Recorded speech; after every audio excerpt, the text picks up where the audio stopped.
Hi, thank you for coming back to Frank's Vinyl Review for episode 4.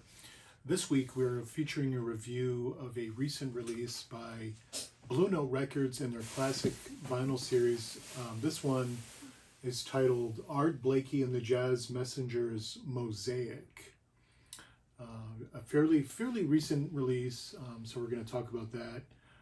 The classic vinyl series, as probably most of the viewers know, it's been out for a few years now. They release original analog reissues of Blue Note classics like this and others. Really an amazing series in conjunction with their Tone Poet series. Blue Note has just really taken the vinyl industry by storm, I feel, as a jazz fan. Before this, I would go to record stores. It was so rare for me to see a Blue Note record in the bins, I'm sure for a lot of people. So then, I would have to buy online. I would have to buy at Discogs mostly. And the prices are, not cheap. You're buying old pressings. So Blue Note was always a challenge, trying to track down your favorite Blue Note records. Tony Williams' Lifetime, for example, for me. I ended up finding a fairly decent French pressing that was affordable. Other times, I'd luck out at a local record store. Just happened to be at the right place at the right time and scored Jackie McLean's One Step Beyond, for example. But anyway, big challenges finding Blue Note records for affordable prices. But with the advent of the classic vinyl series and the Tone Poet series, with analog quality, just amazing, really amazing. Let's dive right into this record with the Art Blakey and the JazzMessengers Mosaic. I'm just going to talk about the lineup real quick. We have Freddie Hubbard on trumpet, Curtis Fuller on trombone, Wayne Shorter on tenor sax, Cedar Walton on piano, Jaime Merritt on bass, and Art Blakey on drums. And this was just really a fun record to listen to. And we're going to dive right into it here. So the record opens with the title track, Mosaic. Really kind of, there's a nice trumpet line actually by Freddie Hubbard that opens it. And Hubbard plays really strong very early on. You can hear Art Blakey, his propulsive rhythm, his drum style, very evident right off the back. So you're just, as soon as you drop the needle, boom, right after that horn line, you're right there. You're right there in the studio. Wayne Shorter, he takes the first solo and, it's liftoff right away. He's just all over the place. Cedar Walton is playing very, he's doing some nice stuff underneath while Shorter solos. And frankly, they both explode with Hubbard, and he comes screaming in. And, Hubbard at this point, Hubbard had put out his first album back in June of 1960. So here, this session was recorded in October 2nd, 1961 specifically. So Hubbard, like a lot of the players, Blue Note, what I would call Blue Note veterans or, part of the Blue Note family, a lot of these players, you'll see a lot of these lineups just sort of interchange. They play on a lot of each other's records, and we'll talk more about that. Curtis Fuller, he comes in with a nice, very rapid solo. He's right there. And then Cedar Walton, he takes a solo. Art Blakey on the drums, he's laying it down very nice. He's got some great ride and cymbal work.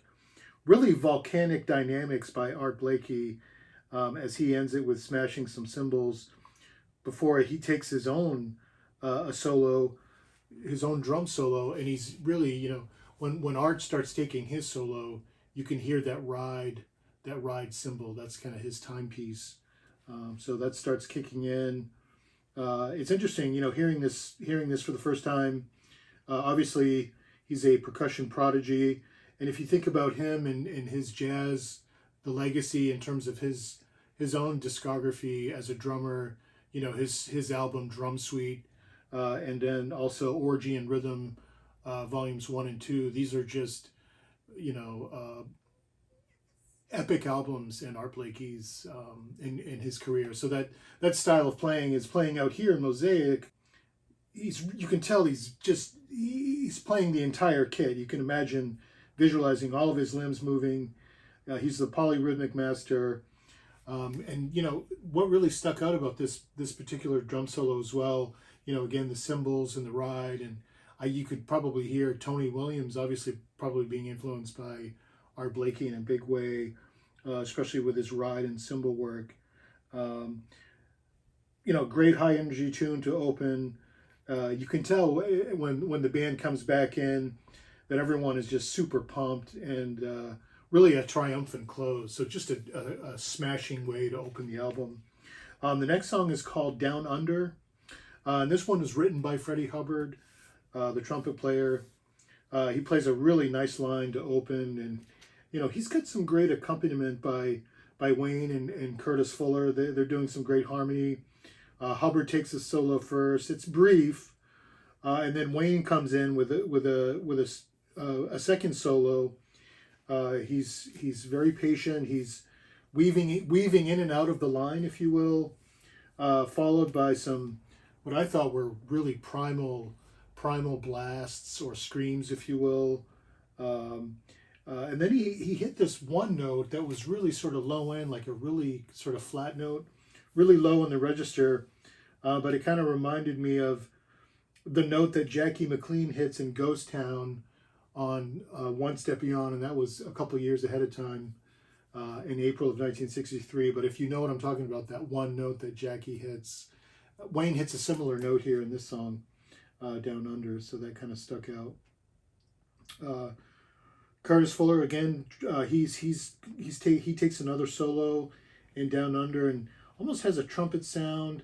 And then Freddie arrives, and to me, this Freddie solo in Down Under kind of reminded me of Sketches of Spain, not in terms of like him mimicking Miles Davis, but like some of the longer blasts, if you will, the sustain, but still really impressive. Cedar Walton has a nice solo on the piano with some really great right hand technique, but he's playing really great stuff underneath on the bass. They come back around, they restate the original theme, with Freddie leading the way, and then there's sort of a fade out to close, but pretty cool song, Down Under. Leading into the next song on side 1, Children of the Night, and this one was written by Wayne Shorter. The song really opens with it's sort of a high note theme by Wayne to open this song. Really gorgeous themes here. There's some great harmony by the horns, by everyone really. Wayne takes the first solo, and he's playing these really long arpeggios, just some great lines. And when I hear him play like this, I think of his nickname, the Newark Flash, because he's just, he sounds like a superhero on the horn, on his tenor. Again, Merritt's playing some really nice bass.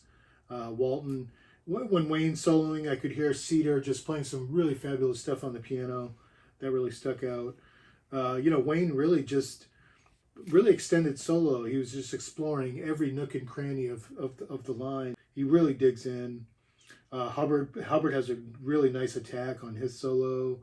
And again, there's more great harmony underneath by all. Freddie's playing some great lines, really tearing it up on his solo in Children of the Night. And then the music kind of breaks down, and it's just a trio. It's Cedar Walton, Art Blakey, and Merritt on the bass, and Cedar's playing. Cedar's taking solos, but it's interesting. It's just the Art Blakey trio, if you will, with Cedar, Art, and Merritt. Nice touches by Cedar on his solo. You can hear Art. You can hear Blakey doing some real subtle stuff. Just fabulous all the way around. Wayne comes back in, restates the theme. It's sort of at a higher register when he comes back in, And it kind of reminded me of some of the sounds that I could hear in his later stuff, especially like "Speak No Evil" with Blue Note. Just I could hear some similar ideas, if you will, some parallels there. Switching over to side two. Side two opens with a really cool song called "Arabia," and this one is written by Curtis Fuller, the trombonist. As a jazz fan, I love Eastern sounds, right, in jazz. Caravan by Duke Ellington, Blue Pepper by Duke, that's another great one that has that strong sort of Eastern influence, if you will. Even from these guys, Freddie Hubbard's Gypsy Blue, that was written by Tina Brooks, that's got another great Eastern line, if you will. So Arabia, obviously, in a similar vibe. Hubbard takes the first solo. Again, nice, still lots of great harmony underneath. Hubbard's playing in still that Sketches of Spain kind of style that I was hearing earlier. Still really impressive, great lines, very fast. Wayne comes in next. He plays the second solo. Some really great accompaniment by Cedar Walton and Art Blakey underneath. At one point, Wayne trills his way up into a higher register. And he's just really digging in nicely. Cedar gets another chance at a solo, and we get back to that Jazz Messengers trio, if you will. I mean, Cedar Walton just played some really nice stuff. I mean, I was blown away. Art takes another solo in this song. Again, we're still in Arabia. He's keeping time again with his ride. He's very patient. He's really getting it. He's covering it all from his kit. He's getting all of it. You can hear subtly the ride time is just increasing very subtly. You can tell Art's getting energized. It's pretty powerful. When they come back in, you can almost hear they have to slow down just a little bit because, like I said, Art had energized the tempo a little bit. It was a nice reintroduction by Curtis Fuller, and he solos. Actually, plays some pretty nice solo. He's got some nice solos in there, and then the track fades out as Merritt and Walton both solo in unison. But this song Arabia, certainly with Mosaic, is one of the album highlights. And then the next song is a song called Crisis, and this is another one by Freddie Hubbard. Really cool intro. Merritt's got some pretty cool bass opening that up. Again, just solid drumming by Blakey. And during there's some sort of dreamy lines, if you will. And Blakey adds sort of, I could hear Blakey doing some Eastern style drumming, if you will, in those sections.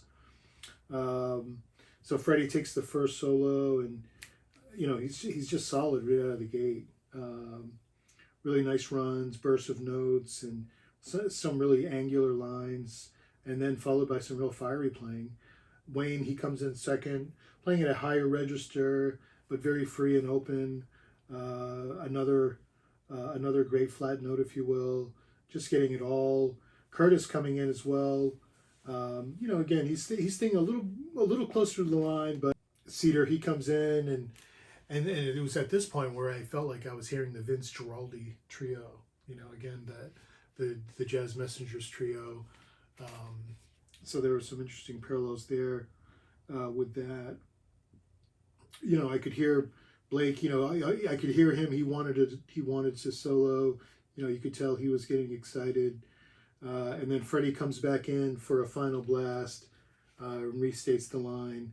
And then you can hear Blakey kind of raging as the track fades out. So, overall, just in conclusion, this was just a great album. And I had the Blue Note 75 version, so that came out maybe in the early 2012 or maybe even 15, between 2012 and 15, the BN 75 version.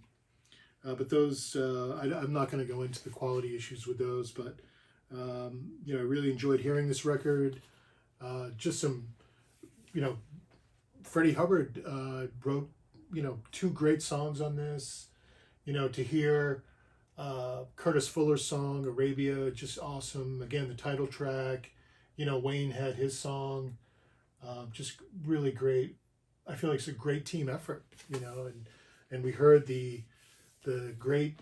Everyone was soloing amazing, and we got to hear Art take some great solos, and his solo in Mosaic definitely worthy of repeated listenings.